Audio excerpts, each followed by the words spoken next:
भक्ति महारानी हृदय में विराजमान हो गई और सब कथा सुनने लगे। अब तो नारद मुनि ने पूछा, महाराज ये कैसे आश्चर्यचकित हो गया, ये कैसे हुआ, ये सुनने का निश्चय कैसे हुआ महाराज, ध्यान पूर्वक बतलाइए। तब तो भैया कहा जाता है नारद मुनि से सनकादिक ऋषि और सूत जी महाराज ने और चारों ऋषियों ने कहा, बोले नारद ये तो कोई बात नहीं, इसके आगे भी कथा है। बोले कौन सी कथा, बोले सुनो ध्यान पूर्वक। तुंगभद्रा तटे पूर्व मभूत्पत्तन मोत्तमम यत्र वर्णाश्वधर्मेण सत्य सत्कर्म तत्परः।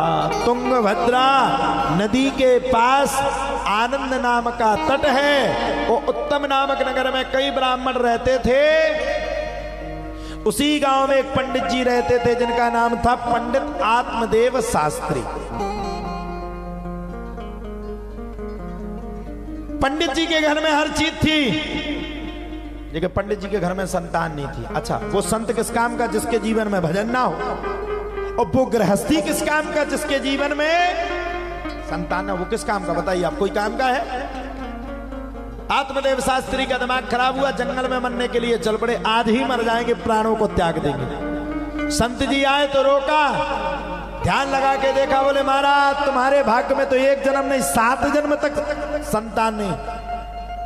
अब बताओ, वो कहा हुई है जो राम रुचि राखा, को करी तर्क बड़ा वही साखा, कोहू काहू को सुख कर ना दुख कर दाता, और निज कृत कर्म भोग सब भ्राता। कोहू काहू को सुख करना दुख कर दाता, निज कृत कर्म भोग सब अपने अपने कर्म भोगते। अब फिर भगवान को कैसे पाए, कर्म के फल तो भोग ही रहे, कैसे पाए?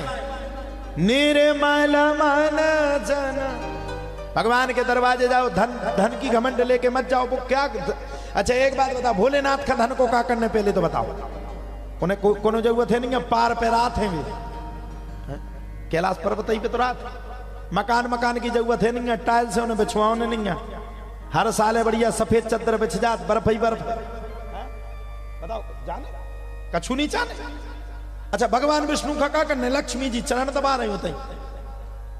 अच्छा भगवान विष्णु की छोड़ो, ब्रह्मा जी का क्या करने, उनके पास तो वैसे ही सब कुछ हुए। तो भगवान को कभी धन से मत पाना, भगवान के पास जब जाओ ना तो दिल को, हृदय को, आत्मा को खोल करके जाना, और बैठ करके जब उनकी सेवा करो तो इतने मन लगा करके करना, इतने मन लगा करके करना कि आपका रोम रोम भगवान का नाम लेने लगे। समझ लो आज से भगवान आपके सामने ही प्रत्यक्ष रूप में खड़ा हुआ है। ये भगवान की कथा।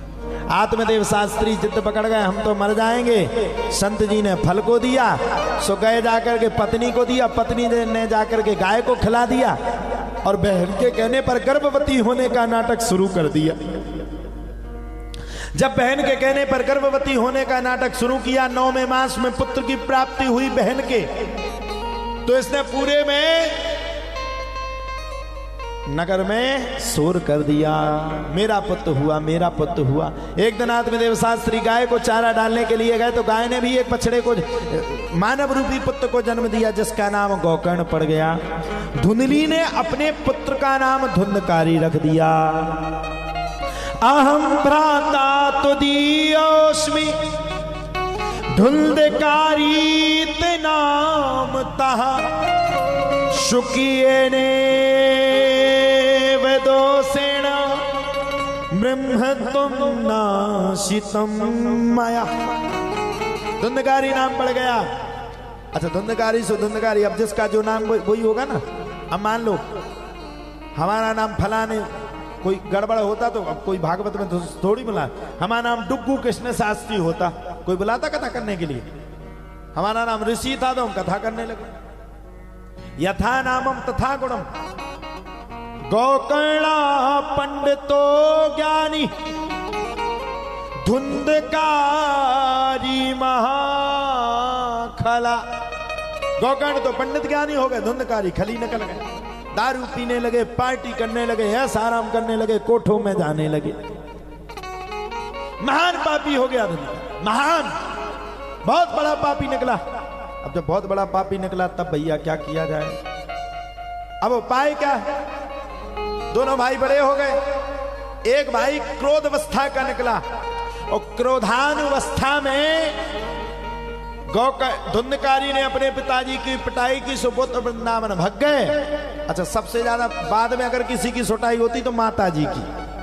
माताजी से पूछा मालकधार, माताजी बोली यहां नहीं है कुछ, तो माताजी की पिटाई करी। उन्होंने सोचा कल मन्ना सुहाज मन्ना, कुएं में गिर करके प्राणों का त्याग कर दिया,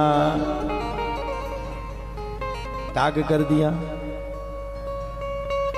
पूत कपूत तो काधन संचय, पूत सपूत तो काधन संचय, पूत कपूत तो काधन संचय, पूत सपूत तो काधन संचय, हो पूत सपूत तो काधन संचय।